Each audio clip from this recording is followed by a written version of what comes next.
چیلی.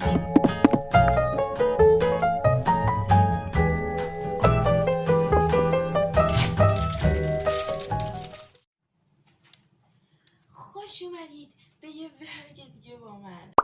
بچه امروز قراره که واسهتون نودل درست کنم، چون که غیر از نودل چیز دیگه بلد نیستم درست کنم و آرایشم خیلی دوست دارم.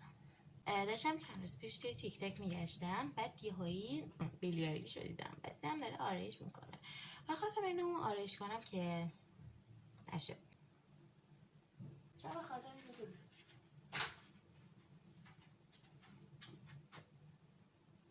قراره که یکی نودل مرغ و چیلی درست کنم.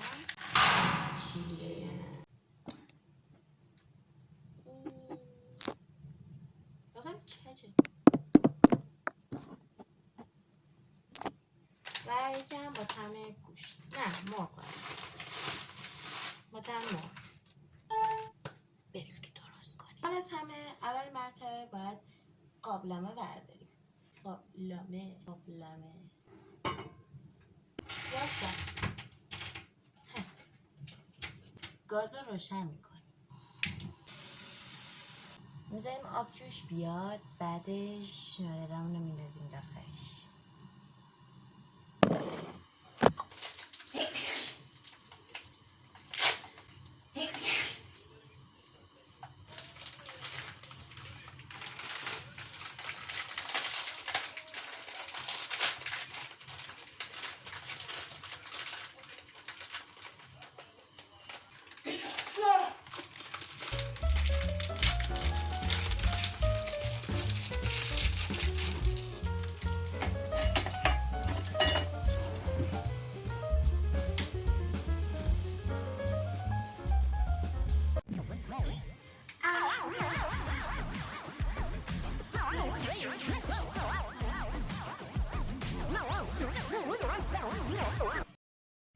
آقا یه چیزی بود میگفت که اگه میخواید ببینید که نودلتون درست شده یا نه، یه دونه از این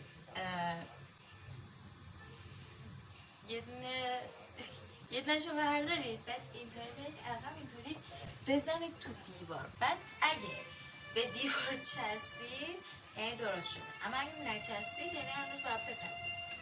و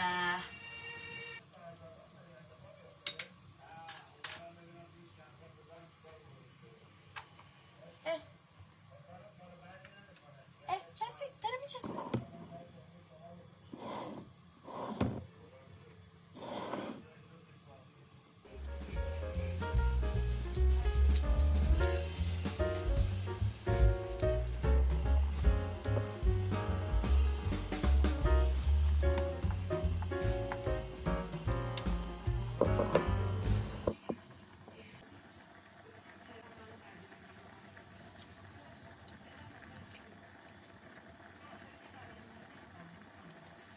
نه با ما اصلا تون نشون. خب قبل از اینکه اینو ببریم اینا رو باید تمیز کنیم.